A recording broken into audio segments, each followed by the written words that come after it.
Paano ba kinukompute ang SSS retirement pension mo? Yan ang pag-uusapan natin today.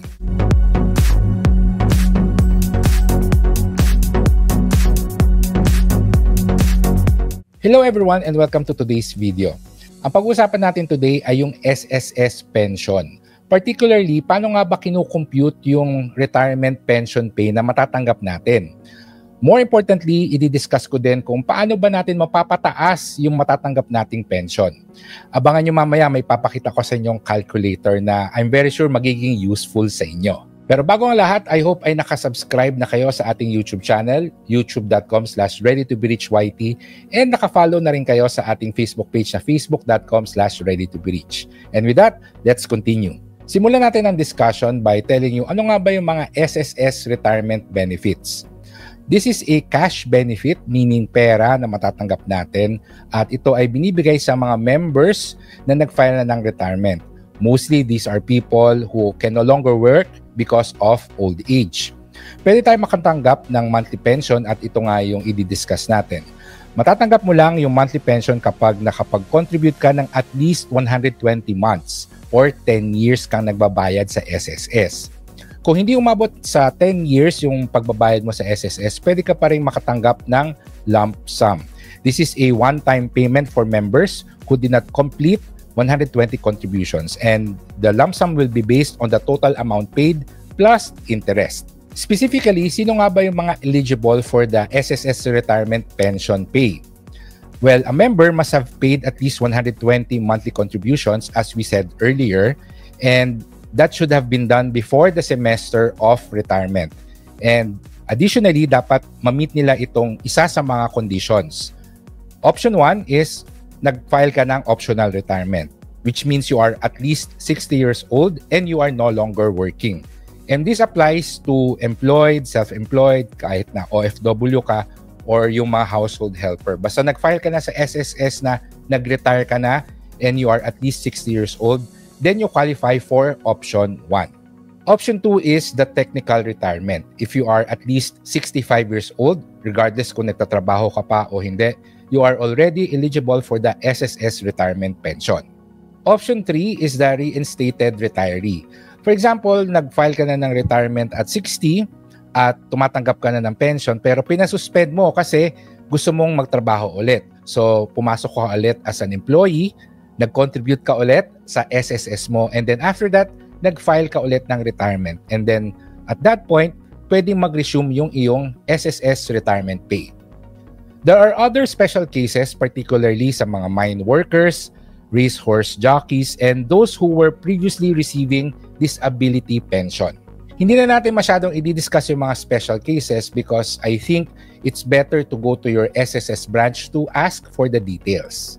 Now, let's go to the very important question. Paano ba natin mapapataas ang SSS pension natin? It all starts with knowing ano nga ba yung nakakaapekto sa amount na matatanggap natin na SSS pension. There are 3 main factors that affect your SSS pension amount. The first one is the number of credited years of service. Basically, ito yung kung gaano katagal ka nagbayad ng monthly contributions mo. The second is the average monthly salary credit or AMSC. This is based on the average of your reported salary over the past 60 months or the past 5 years. So yung SSS pension mo, hindi siya nakadepend kung magkano yung huli mong sweldo na dineclare. It is based on the average of the past 5 years salary credit na dineclare mo. And ang maximum nito ay 35,000 pesos. Meaning, yung 35,000 pesos na sweldo at yung sumisweldo ng 60,000 pesos a month, pareho lang yung monthly salary credit na nare-report sa SSS. So, para sa SSS, ang maximum na sweldo na pwedeng ma-report as your monthly salary credit is 35,000. And I will show that to you later when we look at the calculator. The third and the last factor that affects your SSS pension amount is yung performance ng My SSS Pension Booster. The amount will depend on the investment growth of your contributions to My SSS Pension Booster, kasama yung mandatory and yung voluntary schemes. Personally, among the three, ang pinaka-may control ka is yung My SSS Pension Booster. So if you really want to increase your SSS pension amount na matatanggap, then you should focus on increasing yung contributions mo sa My SSS Pension Booster. On a side note, and again as a reminder, kung hindi umabot ng 120 ang iyong monthly contributions, hindi ka magiging eligible dun sa monthly pension. However, kung hindi ka umabot, pwede ka naman maging voluntarily paying member hanggang sa maabot mo yung 120 months. Again, kung hindi ka umabot sa 120 monthly contributions, lump sum lang ang matatanggap mo. Now, let's see kung paano ba kinakalculate ang SSS retirement benefits natin. So, if a member has at least 120 monthly contributions, their monthly pension will be based on the highest amount from the 3 formulas. Mayroon 3 formulas kung ano yung pinakamataas, yun yung matatanggap natin. The first formula is 300 plus 20% of your AMSC plus 2% of your AMSC times the credited years of service beyond 10 years. So, CYS minus 10. Medyo complicated, but I will show you how it is computed later. The second formula is 40% of your AMSC or the average monthly salary credit. The last formula, well, it's not really a formula but more of the minimum pension. Ang pinakamaliit na pwede mong matanggap na pension ay 1,200 pesos per month. This is for people na ang CYS or yung credited years of service is greater than 10 years but less than 20 years. Kapag more than 20 years ang iyong CYS, ang minimum pension na pwede mong matanggap ay 2,400 pesos. Now, let's look at a sample computation. Let's assume na ang average monthly salary credit mo or AMSC is 15,000 pesos and you contributed for 25 years. So, ang CYS mo ay 25. Using the first formula, 300 plus 20% of AMSC plus 2% of AMSC times CYS minus 10, that will give us 300 plus 3,000 plus 4,500 for a total of 7,800 pesos. If we use the second formula, 40% of AMSC, which is 40% of 15,000 pesos, that is 6,000 pesos. Ang minimum pension mo is 2,400 pesos. Now, among these 3, ano ba yung pinakamataas? Pinakamataas yung nakuha natin sa formula A o dun sa unang formula, which is 7,800. Meaning, yung 7,800 ang gagamitin na base ng iyong regular pension pay when you retire. We will just ignore yung 6,000 and yung 2,400. Yung 7,800, hindi pa yun yung matatanggap mo. Meron pang dagdag yan.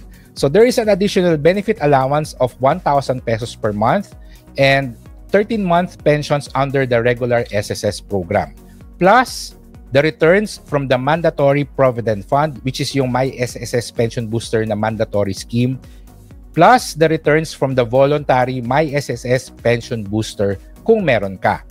So basically, ang final na SSS retirement pension pay mo will be 7,800 plus 1,000 pesos plus yung mandatory provident fund performance plus yung pension booster performance.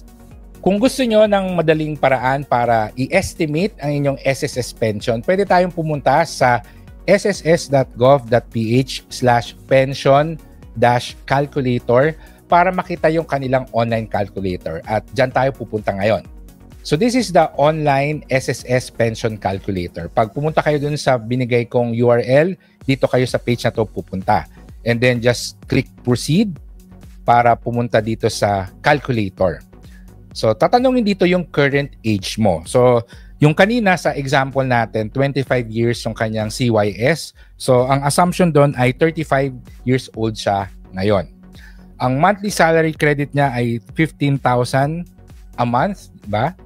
And may tinatanong dito, I want an estimated monthly pension of magkano ba yung gusto mong monthly pension? Otherwise, you can also say na I can afford an additional monthly savings of, this is for the My SSS Pension Booster. Magkano yung kaya mong idagdag do sa My SSS Pension Booster mo? We will just assume na gusto natin ng monthly pension na 20,000 pesos. And then just click to calculate. So ito yung na-calculate natin. Makikita nyo dun sa regular SSS, ang monthly pension mo ay 8,800, which is in line with what we calculated earlier na 7,800 plus 1,000 pesos. Ngayon, saan galing tong 11,200 na to? So yung 11,200, that is the monthly pension coming from the pension booster. Assumption na meron ka niyan. Saan galing yan? Kasi nga, dineclare natin na gusto natin 20,000 yung ating monthly pension na matatanggap. So dapat si pension booster, kailangan niya magbigay ng 11,200. Bakit walang mandatory provident fund? Bakit zero ito? Kasi yung mandatory provident fund, eligible lang yan kapag more than 20,000 ang iyong monthly salary credit. Pero kasi ang declared natin na salary ay 15,000 lang, kaya wala tayong mandatory provident fund. Which means, kung magko-contribute ka ngayon sa SSS, ito yung kinakalta sa'yo, 2,250. Walang ikakalta sa'yo dun sa My SSS Pension Booster na mandatory. Pero dapat nagko-contribute ka ng 2,617 pesos per month dun sa voluntary scheme ng My SSS Pension Booster Voluntary. Ano yung summary nito? So basically, you will be contributing 4,867 per month sa SSS para hopefully when you retire, you will receive 20,000 pesos na monthly pension. Ang total contribution mo na naibigay ay 1.4 million. This is for the past 25 years. Isang important na kailangan nyo malaman dito sa calculator na to, ang ginamit ni pension booster na return on investment is 6%. At yung pension booster, meron siyang management fee of 1% per annum. Yung marireceive mo na pension dito na 11,200 per month, hindi yan forever. This is only for 15 years. Okay? The pension period is fixed at 15 years. So after 15 years, ang marireceive mo na lang ay yung regular SSS pension na 8,800. Yung regular SSS pension, yan yung forever. Yan yung lifetime. Itong pension booster, that is just for 15 years. Now, let's see kung magkano ba yung marireceive natin kung naabot mo yung maximum na salary credit, which is 35,000. So gusto natin, let's assume na 20,000 pesos a month pa rin yung ating makuha na pension. So when we calculate that, makikita natin na ang monthly pension mo will be around 23,000. So malaki, hindi lang 20,000 yung makukuha mo. Because sa 35,000 a month na declared mo na salary, malaki dyan ay pupunta sa mandatory provident fund. So ang assumption, 9,600 pesos ang additional na pension na marireceive mo, plus dun sa voluntary scheme an additional 2,140. So makikita natin dito na magkano ba yung makakaltas sa'yo. So yung regular SSS, makakaltasan ka ng 3,000 pesos. Yung mandatory provident fund, makakaltasan ka ng 2,250. And then sa pension booster, may minimum kasi yan na 500 pesos. So just pay the minimum, and ang monthly na mababawas sa'yo is 5,750.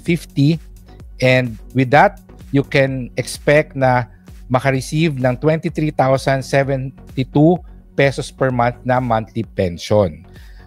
Again, itong monthly pension ng pension booster, this is just for 15 years.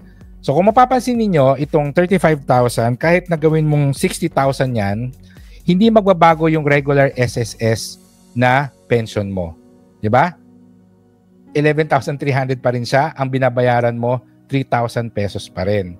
And dito sa formula ng monthly pension, ang meron ka talagang control ay yung pension booster. So, palitan natin yung nilalagyan natin. Let's just say na nandito tayo sa kabila. 500 pesos yung monthly contribution mo. So, let's calculate. Babaligtad siya. So, yung contribution mo today is 5,750. Ang estimate mo na monthly pension is 23,072. Nagpalit lang yung dalawang window. Hindi ko alam bakit ginawa nila yon. Now, what if 1,000 pesos yung ginawa nating voluntary monthly contribution? So, kanina, nung 500, 23,072 ang monthly pension natin. Pag ginawa natin 5,000, naging 25,212 na per month. So lumaki, di ba? And I think sulit yon kasi ang nabawas mo sa sweldo mo ay additional 500 pesos lang, di ba? From 500, ginawa mong 1,000 yung voluntary contributions mo. Pero yung expected mo na monthly pension, tumaas ng more than 500 pesos. So let's say na 1,000, currently 1,000 yung voluntary contribution mo. You are receiving 25,212. Gagastos ka or magpapakaltas ka ng additional 1,000 pesos. So 2,000 pesos a month na yung voluntary contributions mo. Pag kinalculate mo, from 25,000 naging an estimate of 29,000. So 4,000, an extra 4,000 sa monthly pension mo. Kaya among the three factors, yung MSC, CVS, yung monthly salary credit, yung credited years of service, and yung MySS Pension Booster, yung third o yung MySS Pension Booster talaga ang pwede nating paglaruan, ang pwede nating baguhin para itaas yung ating monthly pension. Now, just a review, if you want to increase your SSS retirement pension, you should increase your salary para tumaas yung average monthly salary credit mo. You should work for more years. Pwede kang maging voluntarily paying member if you're self-employed or you are running a business para mas mataas yung iyong credited years of service. This also applies to OFWs. So that's the third option, to be a voluntarily paying member para maitaas yung AMSC and CYS. And lastly, you can enroll in the voluntary scheme of MySS Pension Booster, which is what I recommend. Again, on a side note, anong mangyayari kapag namatay yung retiree? What happens to the SSS pension in case of death? Ang mangyayari dyan, yung primary beneficiaries, which is yung spouse o yung mga anak niya, they will receive 100% of the monthly pension, plus a dependent's pension if there are qualified dependents. Now, if the retiree dies within 5 years of starting the pension and has no primary beneficiaries, the secondary beneficiaries, katulad ng parents o mga kapatid, they will get a lump sum equal to the remaining balance of the 5-year guaranteed pension, excluding the dependent's pension. Finally, just a reminder that the SSS pension is one of the most basic but essential sources of income for Filipino retirees. The earlier you understand how it works, the more control you have over your retirement future. So don't wait until you're 60. Check your contributions now, see if you're on track, and start planning ahead. A few smart moves today can make a big difference in the years to come. And of course, hindi lang naman SSS ang mga financial tools na available sa atin for retirement. Meron tayong mga investments like mutual funds, stock markets, mga dividend stocks, mga dividend-paying mutual funds, and even starting our own business, having rental properties. Lahat ito pwede magbigay sa atin ng cash flow when we retire. And that's the end of our video. I hope ay marami kayong natutunan. Please remember to subscribe to our YouTube channel, youtube.com/readytoberichyt, and like and follow our Facebook page, facebook.com/readytoberich. Hanggang sa susunod nating video. Goodbye, take care, and stay safe.